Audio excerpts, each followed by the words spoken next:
It's a wrong thing, totally wrong. There should be no division. আল্লাহ চাইলে আমাদের আবার সবাইকে মিলিয়ে দেবে, সব আল্লাহর হাতে আছে। দ্বিতীয় পর্বের বিশ্ব ইজতেমা শেষে ঐক্যবদ্ধ আয়োজন চলেছে বহু দেশি বিদেশি মুসল্লি। তাদের মতে দিনের পথে বিভক্ত থাকলে শৃঙ্খলা থাকে না, ইসলামের পথ শান্তির পথ, তাই তারা সবাইকে ঐক্যবদ্ধভাবে ইজতেমা আয়োজনের আহ্বান জানান। ইকবাল আহমেদ সরকারের তথ্য ছবিতে বিস্তারিত। প্রতি বছর দেশের লাখো মুসল্লির পাশাপাশি Pakistan, Bharat, Europe, Africa, America সহ নানা দেশের মুসল্লিরা বিশ্ব ইজতেমায় যোগ দেন। এবারও তারা এসেছেন। বহু প্রবীণ মুসল্লি আছেন যারা ইজতেমায় আসছেন 40-50 বছর ধরে।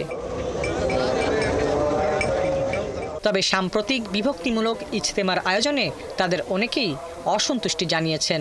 তারা বলছেন, রাব্বুল আলামিনের ইবাদতের এই পথে বিভক্তি মোটেই কাম্য নয়। আমরা যেন আল্লাহর রাস্তায় সমস্ত মানুষকে দিনের দাওয়াত দিতে পারি। দিনের কাজের মধ্যে এগুলা তো মানে দূর থেকে কেউ দেখলে তো ভালোই লাগে না। It's a wrong thing, totally wrong. There should be no division. আল্লাহ চাইলে আমাদের আবার সবাইকে মিলিয়ে দেবে, সব আল্লাহর হাতে আছে। হ্যাঁ, আমরা আবার মিলে একসাথে সব কাজ করব।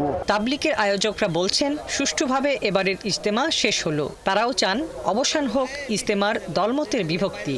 আপনারা আসেন, আমাদের পূর্বে যে নিজামুদ্দিন আলমী মার্কাজ, সেই মার্কাজের অধীনে যেভাবে আগে মেহনত হয়েছে এইভাবে আমরা মেহনত শুরু করি।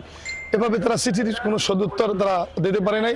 তা যেহেতু যদি তারা আমাদের সাথে মেশতে নাও চায়, তাহলে আমরা আশা করব যে তারা তাদের মতো শান্তিপূর্ণ মেহনত করুক, আমরা আমাদের মতো শান্তিপূর্ণ মেহনত করি। এটা যদি আন্তরিক হয় তাহলে সম্ভব। আর প্রশাসনের কর্মকর্তারা জানান, এই বিভাজন নিয়ে যাতে ইজতেমা ময়দানে কোনো বিশৃঙ্খল ঘটনা না ঘটে সেজন্য সজাগ প্রশাসন ও আইন শৃঙ্খলা বাহিনীর কর্মকর্তারা। প্রশাসন নিশ্চয়ই সুচিন্তিত মতামত দিয়ে সুচিন্তিত নির্দেশনা দিবেন। আমাদেরকে যে নির্দেশনা দিবেন আমরা সেই নির্দেশনা পালন করব। তাবলিগ জামাতের নিজামুদ্দিন মার্কাজ অনুসারী অর্থাৎ মাওলানা সাদ কান্ধলভির অনুসারীদের এই পর্বের ইজতেমা শেষে প্রায় 30,000 বিদেশি তাবলিগের সাথে ছড়িয়ে পড়বেন বিশ্বজুড়ে। বছর ঘুরে আবারও এক হয়ে ইজতেমায় শরীক হবেন তারা। হাসিবা আলী বর্ণা, 71।